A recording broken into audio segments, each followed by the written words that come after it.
रेगिस्तान की तपती रेत, दूर दूर तक सिर्फ सन्नाटा। और उस सन्नाटे के बीच एक छोटी सी झोपड़ी में रहती थी एक बुढ़िया, जिसका नाम था गौरी।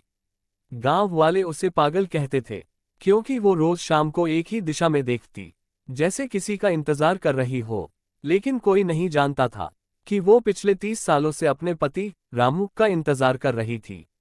30 साल पहले रामू शहर कमाने गया था, और जाते वक्त उसने गौरी से कहा था, मैं जल्दी लौटूंगा, बस थोड़ा इंतजार करना।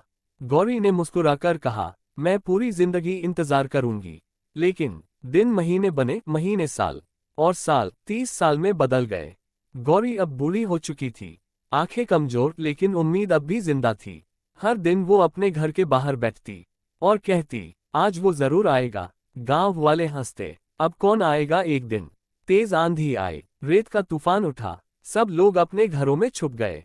लेकिन गौरी आज भी उसी जगह बैठी रही। तभी दूर से एक आदमी लड़खड़ाते हुए आता दिखा। सच्चाई का खुलासा। वो आदमी पास आया, चेहरा झुर्रियों से भरा, आंखों में आंसू। वो था रामू। 30 साल बाद वो आखिर लौट आया था। लेकिन रामू ने गौरी को आवाज दी, गौरी, मैं आ गया। लेकिन गौरी की आंखें बंद हो चुकी थीं। वो उसी इंतजार में हमेशा के लिए सो चुकी थी। रामू वहीं बैठकर रोता रहा और कहता रहा, काश मैं थोड़ा पहले आ जाता।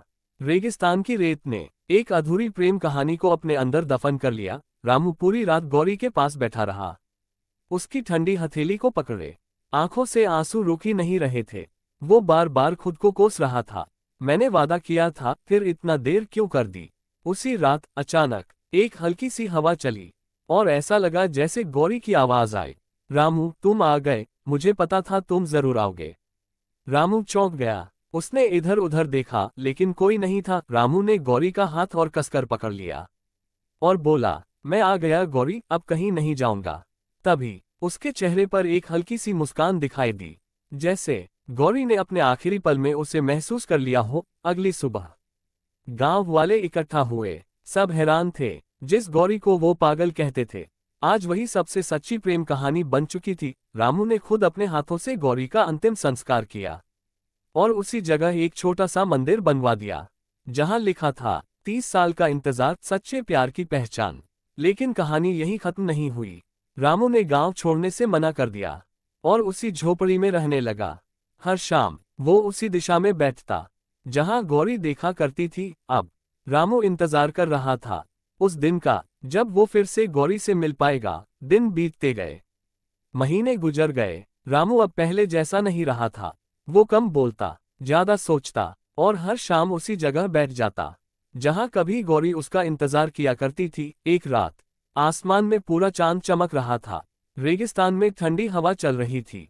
रामू मंदिर के पास बैठा था और धीरे से बोला, गौरी, अब मुझसे अकेलापन सहा नहीं जाता। अचानक हवा तेज हुई, मंदिर के दिए की लौ जोर से जलने लगी, और रामू को ऐसा महसूस हुआ जैसे कोई उसके पास आकर बैठ गया हो। रामू ने धीरे से अपना हाथ आगे बढ़ाया, और उससे लगा जैसे किसी ने उसका हाथ पकड़ लिया हो। वो कांप उठा, आंखों में आंसू भरकर बोला, गौरी, क्या सच में तुम हो उस रात। रामू के चेहरे पर सालों बाद सुकून था। वो वहीं मंदिर के पास लेट गया, और धीरे धीरे उसकी सांसें थमने लगीं।